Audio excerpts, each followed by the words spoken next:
Pada waktu itu dalam jemaat di Antiokhia ada beberapa nabi dan pengajar, yaitu Barnabas dan Simon yang disebut Niger, dan Lukius yang orang Kirene, dan Menahem yang diasuh bersama dengan raja wilayah Herodes, dan Saulus. Pada suatu hari ketika mereka beribadah kepada Tuhan dan berpuasa, berkatalah Roh Kudus, khususkanlah Barnabas dan Saulus bagiku untuk tugas yang telah kutentukan bagi mereka. Maka berpuasa dan berdoalah mereka, dan setelah meletakkan tangan di atas kedua orang itu, mereka membiarkan keduanya pergi. Saulus dan Barnabas di Pulau Siprus. Karena disuruh Roh Kudus, Barnabas dan Saulus berangkat ke Seleukia, dan dari situ mereka berlayar ke Siprus. Setibanya di Salamis, mereka memberitakan firman Allah di dalam rumah-rumah ibadat orang Yahudi, dan Yohanes menyertai mereka sebagai pembantu mereka. Mereka mengelilingi seluruh pulau itu sampai ke Pafos. Di situ mereka bertemu dengan seorang Yahudi bernama Bar-Yesus. Ia seorang tukang sihir dan nabi palsu. Ia adalah kawan gubernur pulau itu, Sergius Paulus, yang adalah orang cerdas. Gubernur itu memanggil Barnabas dan Saulus karena ia ingin mendengarkan firman Allah. Tetapi Elimas, demikianlah namanya dalam bahasa Yunani, tukang sihir itu, menghalang-halangi mereka dan berusaha membelokkan gubernur itu dari imannya. Tetapi Saulus, juga disebut Paulus, yang penuh dengan Roh Kudus, menatap dia dan berkata, "Hai anak iblis, engkau penuh dengan rupa-rupa tipu muslihat dan kejahatan. Engkau musuh segala kebenaran. Tidakkah engkau akan berhenti membelokkan jalan Tuhan yang lurus itu? Sekarang lihatlah, tangan Tuhan datang menimpa engkau, dan engkau menjadi buta. Beberapa hari lamanya engkau tidak dapat melihat matahari." Dan seketika itu juga orang itu merasakan diliputi kabut dan gelap, dan sambil meraba-raba ia terus mencari orang untuk menuntun dia. Melihat apa yang telah terjadi itu, percayalah gubernur itu, ia takjub oleh ajaran Tuhan. Ke Antiokhia di Pisidia. Lalu Paulus dan kawan-kawan meninggalkan Pafos dan berlayar ke Perga di Pamfilia. Tetapi Yohanes meninggalkan mereka lalu kembali ke Yerusalem. Dari Perga mereka melanjutkan perjalanan mereka, lalu tiba di Antiokhia di Pisidia. Pada hari Sabat mereka pergi ke rumah ibadat lalu duduk di situ. Setelah selesai pembacaan dari hukum Taurat dan kitab nabi-nabi, pejabat-pejabat rumah ibadat menyuruh bertanya kepada mereka, "Saudara-saudara, jikalau saudara-saudara ada pesan untuk membangun dan menghibur umat ini, silahkanlah." Maka bangkitlah Paulus, ia memberi isyarat dengan tangannya, lalu berkata, "Hai orang-orang Israel dan kamu yang takut akan Allah, dengarkanlah. Allah umat Israel ini telah memilih nenek moyang kita dan membuat umat itu menjadi besar ketika mereka tinggal di Mesir sebagai orang asing. Dengan tangannya yang luhur, ia telah memimpin mereka keluar dari negeri itu. 40 tahun lamanya ia sabar terhadap tingkah laku mereka di padang gurun. Dan setelah membinasakan 7 bangsa di tanah Kanaan, ia membagi-bagikan tanah itu kepada mereka untuk menjadi warisan mereka. Selama kira-kira 450 tahun sesudah itu, ia memberikan mereka hakim-hakim sampai pada zaman Nabi Samuel.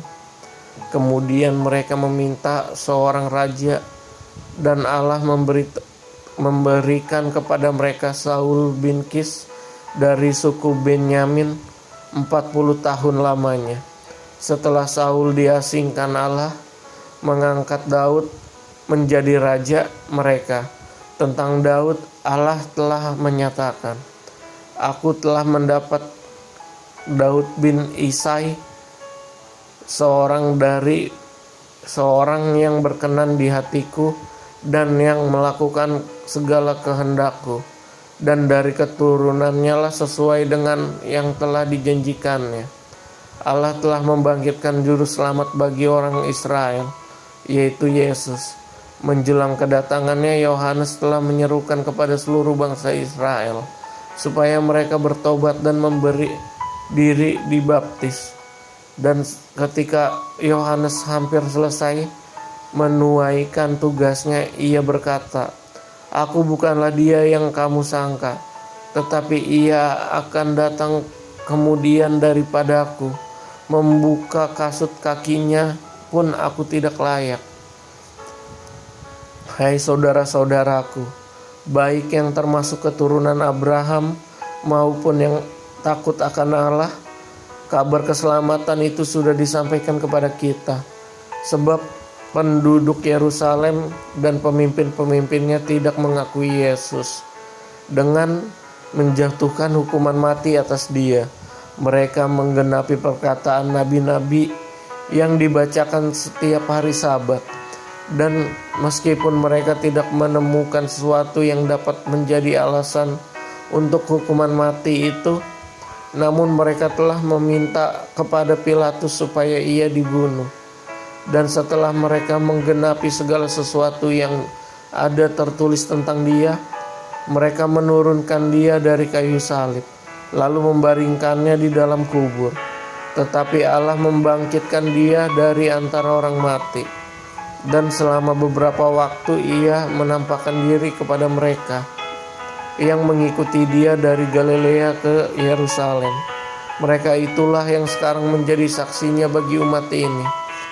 Dan kami sekarang memberitakan kabar kesukaan kepada kamu, yaitu bahwa janji yang diberikan kepada nenek moyang kita telah digenapi Allah kepada kita, keturunan mereka, dengan membangkitkan Yesus seperti yang ada tertulis dalam Mazmur kedua. 'Anakku engkau, aku telah memperanakan engkau pada hari ini.' Allah telah membangkitkan dia dari antara orang mati, dan ia tidak akan diserahkan kembali kepada kebinasaan. Hal itu dinyatakan oleh Tuhan dalam firman-Nya. Dalam firman ini, 'Aku akan menggenapi kepadamu janji-janji yang kudus, yang dapat dipercayai, yang telah kuberikan kepada Daud.' Sebab itu ia mengatakan dalam Mazmur yang lain, 'Engkau tidak akan membiarkan orang kudusmu melihat kebinasaan.' Sebab Daud melakukan kehendak Allah pada zamannya. Lalu ia mengangkat dan dibaringkan di samping nenek moyangnya.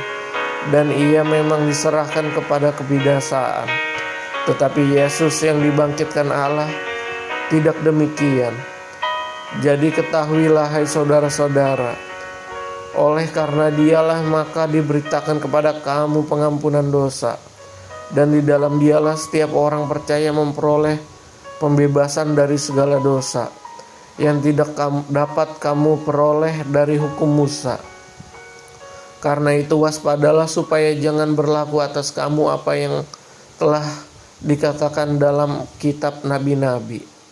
Ingatlah hai kamu penghina-penghina, tercenganglah dan lenyaplah, sebab aku melakukan suatu pekerjaan dalam zamanmu, suatu pekerjaan yang tidak akan kamu percayai jika diceritakan kepada kamu.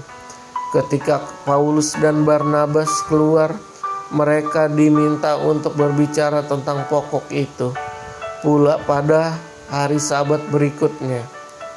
Setelah selesai ibadah, banyak orang Yahudi dan penganut-penganut agama Yahudi yang takut akan Allah mengikuti Paulus dan Barnabas. Kedua rasul itu mengajar mereka dan menasehati supaya mereka tetap hidup di dalam kasih karunia Allah. Pada hari Sabat berikutnya datanglah hampir seluruh kota itu berkumpul untuk mendengar firman Allah. Akan tetapi ketika orang Yahudi melihat orang banyak itu, Penuhlah mereka dengan iri hati dan sambil menghujat, mereka membantah apa yang dikatakan oleh Paulus. Tetapi dengan berani Paulus dan Barnabas berkata, "Memang kepada kamulah firman Allah harus diberitakan lebih dahulu. Tetapi kamu menolaknya dan menganggap dirimu tidak layak untuk beroleh hidup yang kekal. Karena itu kami berpaling kepada bangsa-bangsa lain. Sebab inilah yang diperintahkan kepada kami. Aku telah menentukan engkau menjadi terang bagi bangsa-bangsa yang tidak mengenal Allah, supaya engkau membawa keselamatan sampai ke ujung bumi." Mendengar itu bergembiralah semua orang yang tidak mengenal Allah, dan mereka memuliakan firman Tuhan. Dan semua orang yang ditentukan Allah untuk hidup yang kekal menjadi percaya. Lalu firman Tuhan disiarkan di seluruh daerah itu. Ke Ikonium, Listra, dan Derbe, orang-orang Yahudi penghasut perempuan-perempuan terkemuka yang takut akan Allah dan pembesar-pembesar di kota itu, dan mereka menimbulkan penganiayaan atas Paulus dan Barnabas dan mengusir mereka dari daerah itu. Akan tetapi Paulus dan Barnabas mengebaskan debu kaki mereka sebagai peringatan bagi orang-orang itu.